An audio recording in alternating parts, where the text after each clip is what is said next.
Hello guys नमस्ते all of you I hope सबैजना सन्चै हुनुहुन्छ होला म पनि सन्चै छु। आज पनि न्यू भ्लग लिएर आइसकेको छु हजुरहरूको माझ। आज चाहिँ बिहान उठेर चिया खाएँ अनि त्यसपछि साथीकोबाट आज चाहिँ बिदा भएर साथीकोबाट बिदा भएँ। त्यसपछि सौगात भाइलाई बिहानै फोन गरेर दाइ आइज न आज घुम्न जाऊँ भन्यो भाइले। अनि ल घुम्न जाऊँ न त भाइलाई लास्टै रहरला भयो भनेर अलिकति भाइसँग घुम्न जाऊँ न भनेर निस्केँ रुमबाट खाना खेर बाकेर रुममा गएर खाना साइड निस्केर अनि त्यहाँबाट गएँ। त्यसपछि टक्क फन पार्क जाऊँ न त भनेर भाइसँग फन पार्क लाग्यो। फन पार्क टक्क हेर्नु चाहिँ बहिनी म गएको तिनजना गएको। टक्क फन पार्क एरिया हेर्नु न क्या दामी छ क्या, एउटा खतरै लाग्यो क्या। हजुरहरू आउनुभएको छ कि छैन कमेन्ट गरेर भन्नु होला। हजुरहरू आउनुभएको छ कि छैन कमेन्ट गरेर भन्नुहोस्।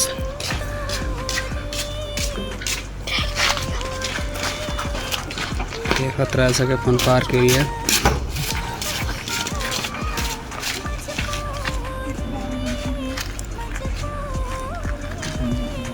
दामी फन पार्क एरिया है। एउटा आज चाहिँ डुङ्गा खेलौँ कि जस्तो लाग्यो, एकछिन डुङ्गा खेलौँ जस्तो लागेर डुङ्गातिर जाऊँ कि जस्तो लागिरहेको थियो। चढौँ कि नचढौँ भएको थिएँ आज, के गरौँ भइरहेको थियो डुङ्गा चढ्न। टक्क चढौँ न त जे पर्ला भनेर डुङ्गा चढेँ।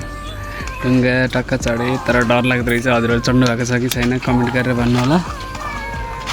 टक्क डुङ्गा डर लाग्दो रहेछ हेर्नु, अब डर लाग्यो त्यस्तै।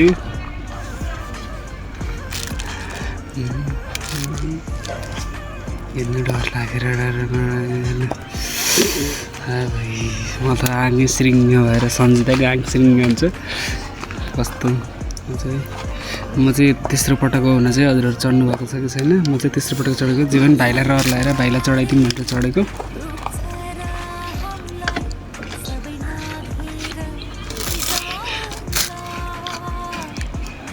बहिनीलाई चाहिँ भिडियो बनाइदिनु भनेर बहिनीलाई भिडियो बनाउनु लगायो, आफू चाहिँ चढेँ।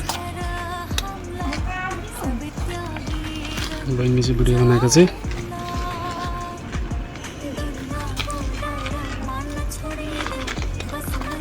क्या खतरा छ क्या हेर्नु। वाउ भाइ तेज लाग्दो रहेछ, मलाई त डर लागेर आफै हाँगै सिरिङ है।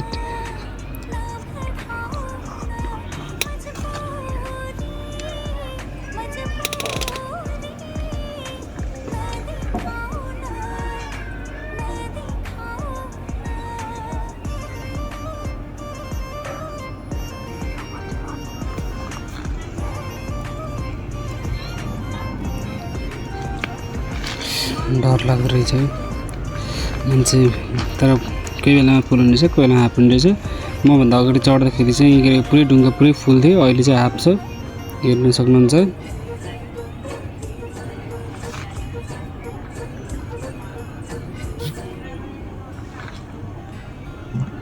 ढुङ्गा पुरै हाफ छ, रङ्गटे पिङ्गिरातिर घुमाइ छ। म र भाइ एउटा गेम खेलौँ न त भनेर त्यो आडी जस्तो ठेकी जस्तोमा त्यो बल पार्नेवाला खेलेको। बल ठिकै नै भाइले एउटा पारेँ, मैले एउटा पारेर एउटा क्यु जित्यौँ। जितेर टक्क लाएर मैले बल्ल त्यही पारेको तिनचोटि खेल्दाखेरि एकचोटि पारेको क्या भाइले र मैले। त्यसपछि फर्क्यौँ, अब फन पार्कबाट घुम्यौँ। भाइलाई अरू ठाउँ पनि घुमाउँ न भनेर घुम्न गयौँ। फन पार्क घुमेर टक्क होइन पानी पर्ला जस्तो पनि भइरहेको थियो।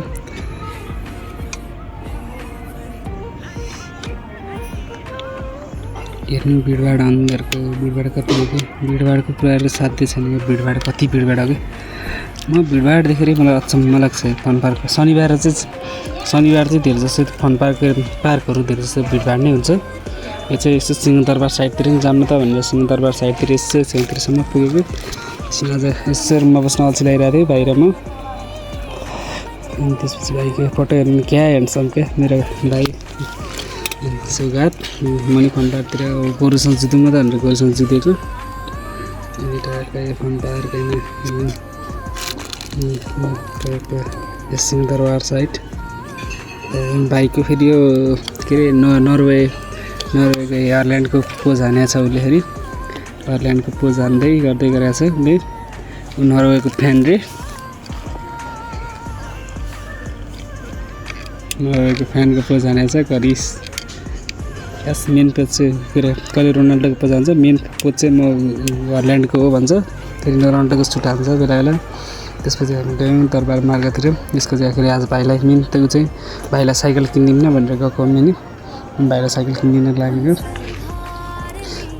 साइकल नै किन्ने नि घुमाउने भनेर भन्यो। अनि ल त भनेर अब त्यति किन किनिदिने भनेर साइकल किन्न गएँ। हुन्छ भाइलाई साइकल किन्न गयो। यसो यो चाहिँ असन साइडतिर हो, हेर्नु बाबुले असन दर्रापट्टि दर्रा टक्क हाम्रो बालेन्साको सेतो टावर, हाम्रो बालेन्सर कार्जीको सेतो टावर। अनि भाइले यता बार्गेनिङ गर्दैछ। तपाईँको सुनको साइकलहरू तपाईँले यस्तो के अरे अलिकति घटाउन नि गाह्रो मानेको भने हल्ला यसो मिलाएर घटाएर ल्यायो। हस् त आजलाई यति नै मेरो ब्लग।